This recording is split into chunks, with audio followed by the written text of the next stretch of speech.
Ladies and gentlemen, this is your tactician, Mr. G Coalition, brother number 17, looking fresh, staying clean, ready to discuss some pro wrestling. If you saw my last video, I kind of went ham elaborating on exactly why I believe that Seth Rollins and Becky Lynch, and as far as we can say, Triple H and Vince McMahon and Roman Reigns and Paul Heyman, these cats were in cahoots in screwing Cody Rhodes and in the end sabotaging the entire direction of WWE over the past month. Okay, I didn't really mention Heyman in the video, but we already know he's part of that shit. But that was that. I want to instead hit on something else. Another thing that has come up in showing the bad direction of WWE. And let me talk real quick. It's this discrimination lawsuit. I haven't gotten all of the grisly details on it. Again, I'm not the guy who's going to come out and try to be Mr. Know-It-All, but I know enough about what I know to be able to tell you, look, this happened, to be able to tell you that, look, there's a root cause, there's a root issue involved in what happened here. There's a root issue behind the whole set of circumstances that led to this problem. The racial discrimination lawsuit that has recently come up from a fired black WWE female writer against a couple of the guys who are ahead of the writing team to this day, I believe. We have incidents in this lawsuit where this girl is describing events where these cats are talking about ideas like having Bianca Belair say a particular line that she felt uncomfortable with, that she felt was too ghetto for her character. And no discussion or no approach was made to her about actually getting that line, about either selling her how the line doesn't sound as fucking gutter trash, stereotypical hood shit as she thinks it does, or working with her to come up with something different to say. There's no sign that the guy did that for her. He just put that line in the script for her to say 3 weeks in a row and not listening to any of her complaints, talking about Bianca. There's also the thing about Apollo's accent. I don't know the detail about whether that was some say that was Apollo's idea, but apparently, if she's including that shit in the lawsuit, well, I think she's saying because she felt it was offensive, or was it that, or was it that she actually talked to Apollo and he didn't like it, but was going to go through with it anyway? I don't know. I don't know the detail on that, so I'm not going to pretend that I know the detail on that. The detail on Bianca, it's shiesty, because you're supposed to fucking communicate with the talent when they're uncomfortable about some shit, to either try to talk them into it or work with them to adjust it. Apparently none of that effort was being done for at least 3 weeks with Bianca Belair in a certain line from her script during her push. Now notice, Vince McMahon isn't actually directly implicated in this. It's the writers that this person is going after. Even though Vince is, in the end, okaying and final saying the shit. Yeah, he's a senile man. Maybe not senile. I mean, it's too easy to fucking say he's senile. It's too easy to say that. And frankly, it doesn't match. And putting all of the heat squarely on him in the sense of, he's the final say. That's true. But if we're talking about ass kissers that need to also be catching heat, it's not Bruce Pritchard, it's not John Laurinaitis. These guys get fired and rehired day left and right and center. Triple H is the guy who's never been fired. Triple H is the guy who's been climbing up to power for like damn near 25 years now in WWE. No, I'm going to go ahead and say 27, 28 maybe. Damn near 30 years.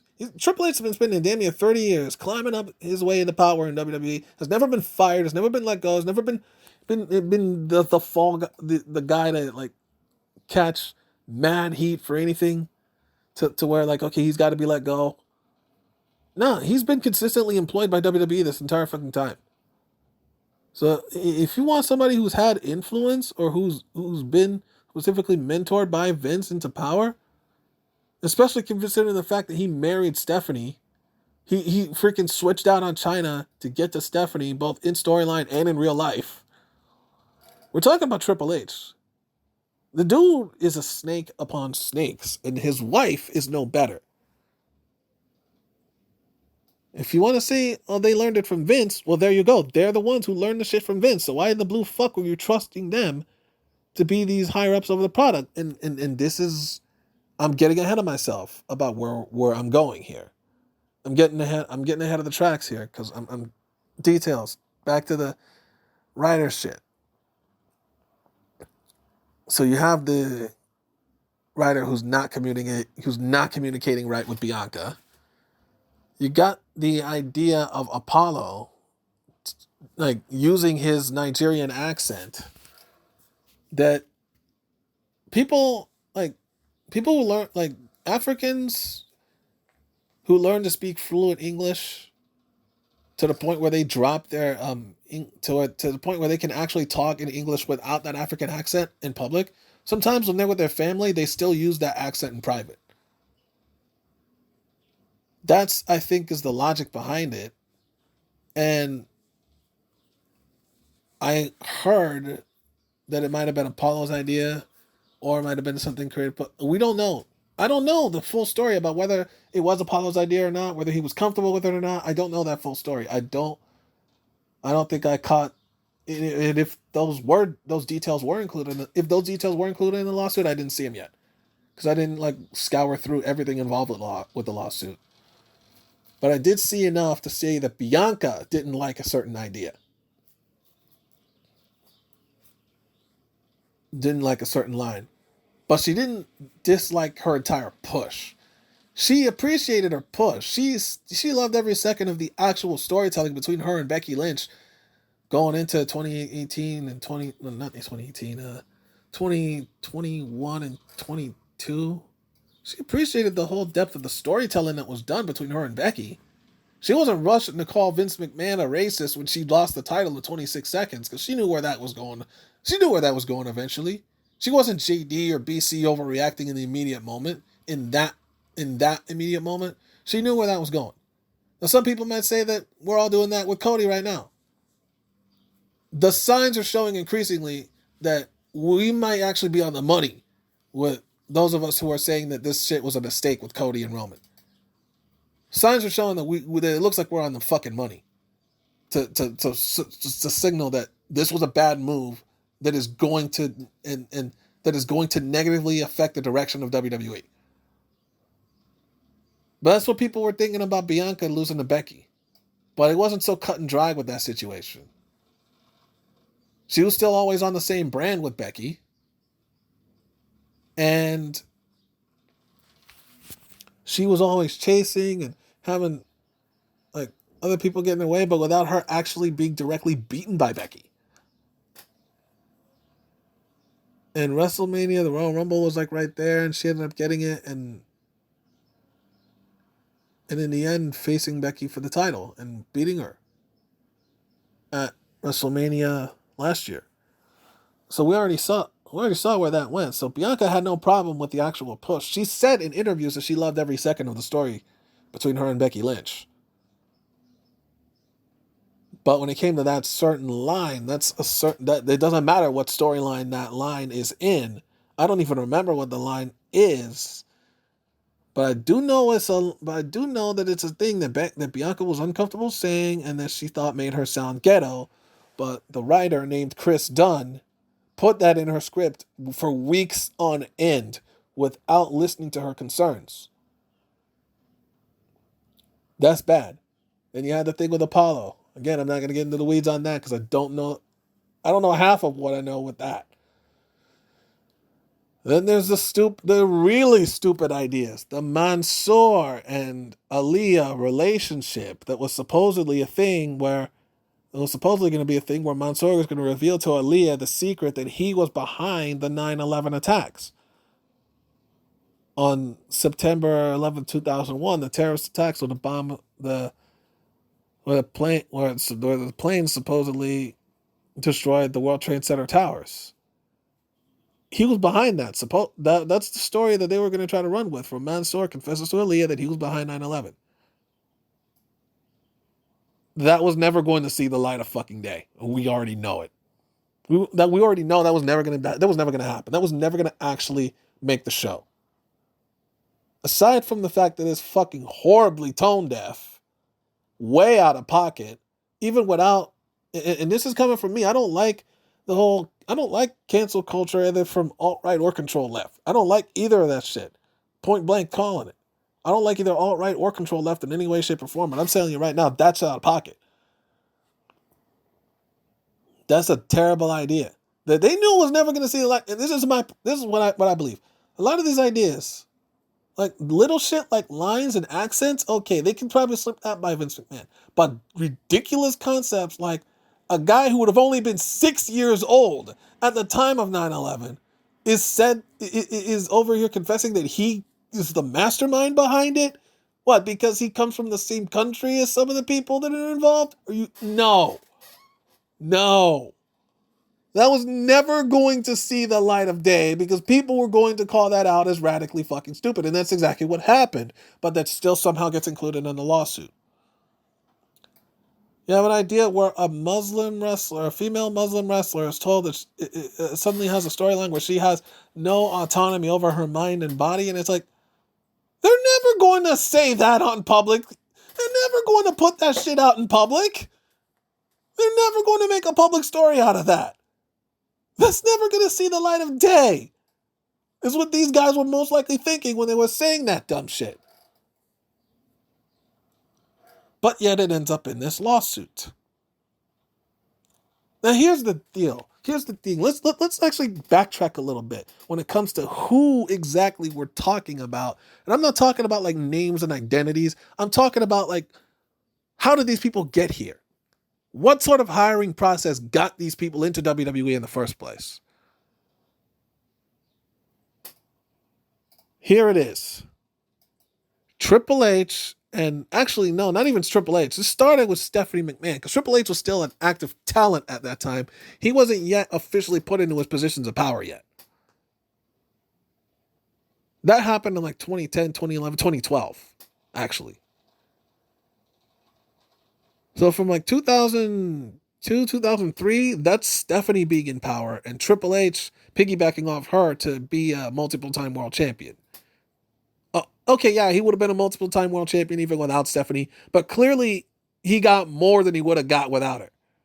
Because he was with her, and because he had that power, and he had the ability to rip up scripts when he wasn't going over, and he had the ability to go behind people's back. He had the ability to actually be a WWE wrestler, attending production meetings, being able to have more and more input on who his character was. And by the way, I want to also point out, if we're going back to my previous talk about Seth Rollins, I'm not going to actually get on that topic specifically again. Triple H is the guy who wanted his own character to be more and more diabolical, but he wanted Seth Rollins' character to be a pussy that he could be the fucking dad for in order to set himself up nice and cushy for a high-profile Mania match against Seth. That's Triple H for you. That's your so-called wrestling savior, Triple H. And the other side of that coin is Stephanie McMahon, which is where I'm about to go here. When Stephanie McMahon took over as the head of creative around 2002, that was the time where WWE stopped relying on wrestling minds, wrestling bookers, and It stopped relying on wrestling and television minds to book and produce and run the show. And they started relying less on wrestling bookers, let me say, and hiring instead a whole treasure trove of failed Hollywood writers.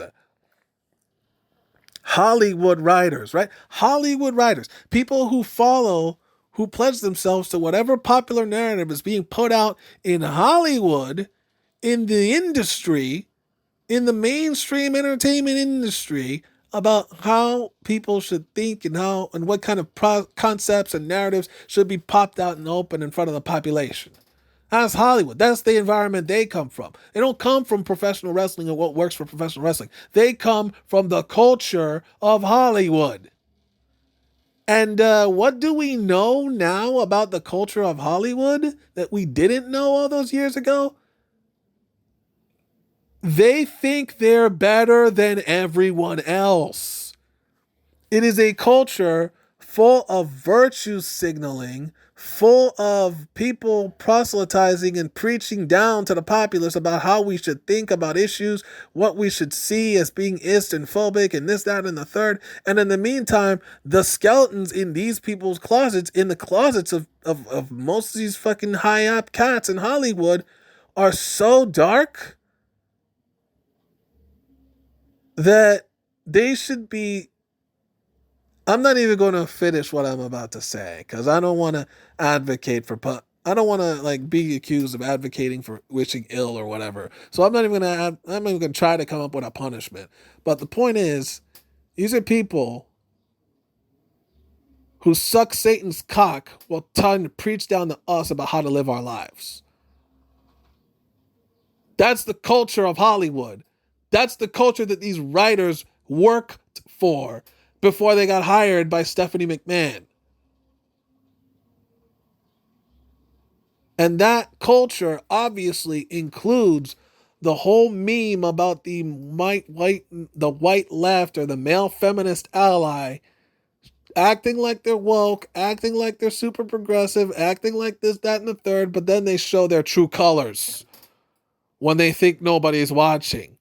When they think that they're saying shit that nobody's ever going to know about.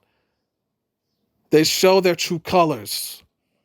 And their true colors are not MAGA, are not conservative, are not...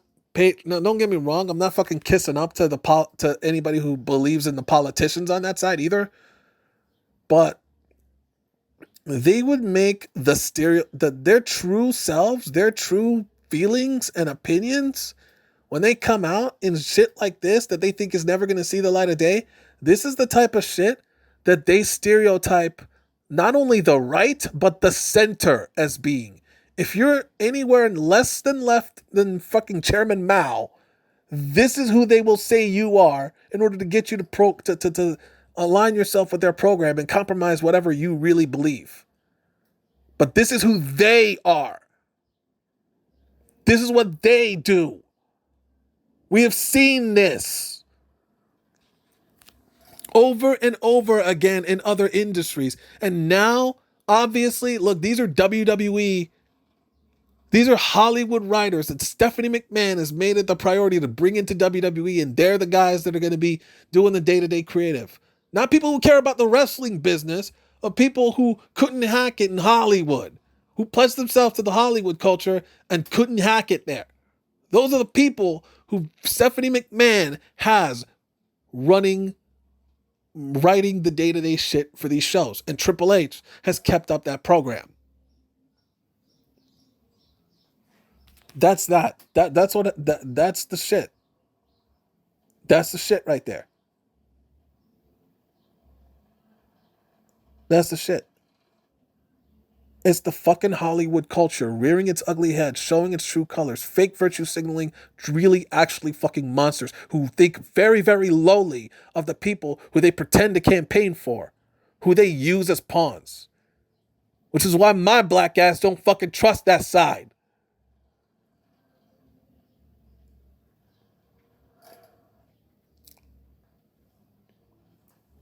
But that's one thing.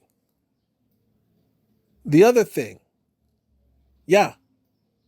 is direct proof that Stephanie knows that is the fucking tide. She knows that that's the tide of where Hollywood has gone. You want me to prove it? Let's go back to 2015. It was a Monday Night Raw in July in 2015 where the three of the four horsewomen... I don't believe that should even be their fucking name because they were never actually a team together, those four ladies in NXT. But let's just pretend for all intents and purposes that that's who they really are, the way they've been branded, the four horsewomen. Three of the so-called four horsewomen of NXT get called up to WWE, the main roster, on a single night. Do they debut storming the house together? Like a house of fire? Making their own statement that they are here to make a change, that they are here to bring elite women's wrestling to the forefront in WWE. Elite by the standards of Western trained women, obviously. But that's another story for another day. I could get into how the Joshis are much more athletically talented, but the Western ladies obviously have much more of a visual appeal to Western fans. But that's a different, in general, I should say. There's obviously exceptions to the rule. I could get into the weeds on that, but I'm not trying to freaking get too far into that conversation. But the point is, the horsewomen that got called up, they didn't come out on their own and make their own run-in to make their own stand and their own mission statement. No, they got introduced and ushered to the ring, as well as introduced to whose fucking teams they would be on by Stephanie McMahon herself. Supposed in acting in a capacity of interrupting Nikki Bella, the heel women's champion, who she put in place in order to now all of a sudden act like a baby face behind the women's revolution. And yeah, okay, it worked in order to get her good PR. But it did two things. Number one, it introduced a culture. That was the moment that it was completely ushered in. That you were now in the business, WWE is now in the business of making promises to progressive activists whose hearts are not in the right place, who have disingenuous motives, who are going to go way beyond where they're saying they want to go, if allowed the chance. This was the moment that WWE first began making promises out in the open on the show to these people. Number one. And number two, this was a moment that Stephanie McMahon started making the women's advancement in the company be more about herself than about the actual female talent. And you saw a continuation of this with the announcement of the Women's Royal Rumble, where all the freaking ladies who are supposed to be fighting each other, who are going to be fighting each other in that Royal Rumble, all of a sudden go from fighting each other as the characters who are all competing to be champion to hugging and crying and basically posing for the cameras together. You completely broke any immersion of kayfabe and professionalism in that moment. But it's fine because Stephanie had to make the announcement to make herself look good. Bullshit! It could have easily been one of the more dominant ladies of that time, or one of the more higher tier ladies in that moment that was on the main roster in that moment, coming out and making the challenge for a women's Royal Rumble or a different, or maybe, you know what, actually fucking get creative, rearrange the rules a little bit, give it a different title. So we don't have to be constantly saying Women's Royal Rumble or Men's Royal Rumble. That dilutes the entire idea of the Royal Rumble. Give it a different fucking name. Rearrange the rules a little bit and give it a different name. That's what I would have done. That's the other thing I would have done. Besides the fact that I would have had one of the fucking talents be the ones to make the challenge and put the idea out there. And then it fucking happens. It gets made official. And it doesn't require Stephanie McMahon having her style and grace come on, and immediately everybody stops fighting as if they heard some loud banging noise.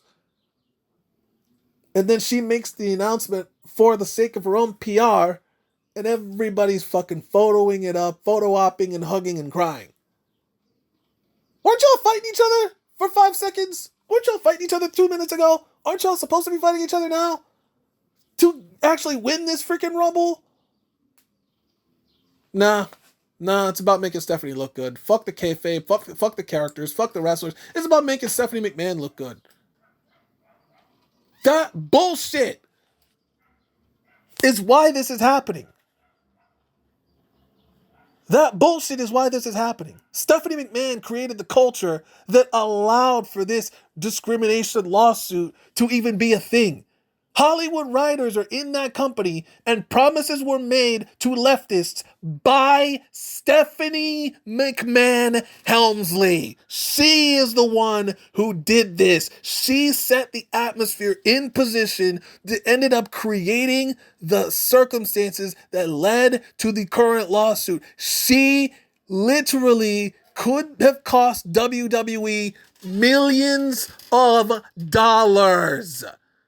Stephanie McMahon has actively harmed the WWE. It is on her. She is a cancerous virus. And yeah, okay, she's gone from the company now. She stepped down because she wants to freaking heal her neck injury, her ankle injury or whatever. So she officially stepped down from her role in the company. Tried to step down before Vince was forced to step down, and she was forced to take over as the CEO. But then once it was time for him to come back, now she's ready to now she's finally free to fucking go disappear and do what she wants. And guess what? You know what I think? People are gonna fucking rat her out. People are gonna rat her out for the fact that she created this atmosphere. So she dipped before it got to lawsuit level. She dipped before it got to a lawsuit where she could be implicated. Now she's still you could still say she's implicated, even though I don't know if her name was named directly any more than Vince's. I think Vince and Stephanie were both kind of named indirectly in this. But now she's not a black guy. Now the black guy that on the company, it's her fault. She brought these people in and she made these promises that were never going to be fulfilled because we know what these people really are behind the scenes. She did this. It's Stephanie. People need to freaking realize that. Stephanie McMahon did not help the WWE whatsoever. She actually hurt that company a lot more than she helped it. And this is a prime example of why. And this is who y'all wanted to take over, to take the seat of power away from Triple H. Away from Vince McMahon. Why? Because Stephanie means Triple H. This is who y'all wanted in power instead of Vince McMahon, but you gotta fucking realize, they were not making this company better. They were making this company worse. That's pretty much what I got here. Pay very close attention to what's really going on behind a lot of this shit. Look back and see the tracks of where this shit started, where these atmospheres even got to even be put into place. Stephanie McMahon is responsible for the current lawsuit in WWE. There were no wrestling, she replaced the idea of Wrestling Minds booking the show and instead put in Hollywood people writing the show. Hollywood activists writing the show. That's where we're at. That's where we're at. Stephanie McMahon did this. And she was the one who openly made promises to the leftists, to the uber progressives, about the women's revolution and the state of women's wrestling. She openly introduced the idea of making promises to a single political side within WWE. All to make herself look good. And look what that's created. Look what that has created. Now you have a black woman suing white men who probably marketed themselves as progressive allies for showing their true colors. The true colors that I know 95% of these people have on both sides of the political aisle in terms of people that are actually let into the handles of power. And their true colors are, they don't really respect people. Not white people, not black people, not Hispanic. They don't really respect people. They only respect power. And when they see an opportunity to make fun of somebody, or to make some outrageous shit about somebody, they will fucking go at you. But here's the difference between the political people and normal people. When normal people roast each other with this type of off-color shit, they don't market themselves as being morally superior. We're on the level with each other. So it's just honest shit. This is honest shit. But these people, they pretend to be better than us. And then they say this off-color shit as supposedly their ideas for how to actually market us and promote us.